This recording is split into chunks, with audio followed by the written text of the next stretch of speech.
CSP হও, chairman, member, MP হও, তবে বেয়াদব হইও না। ওই তিন জায়গার বেয়াদবি, মা বাবা, শিক্ষক আর ওলামায়ে কেরাম, এই তিন জায়গায় বেয়াদবি করলে মরার আগে জীবন নষ্ট।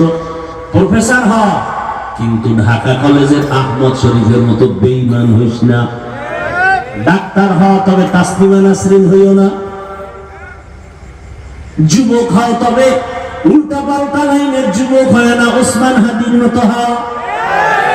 নাস্তিকরা ওসমান হাদির নিয়ে টকশো করে, কিন্তু জানে না ওসমান হাদি কোরআনের হাফেজ, ওসমান হাদি 5 ওয়াক্ত নামাজ পড়ে। যদিও চোখে তাকায় সম্মান দেখে যায় নাই, কিন্তু মরার পরে আমার মাওলা কুদরত দিয়ে দেখায় দিছে, ঢাকার গলি গলিতে জানা যায় দাঁড়ানোর মানুষ জায়গা পায় না। এ সম্মান টাকায়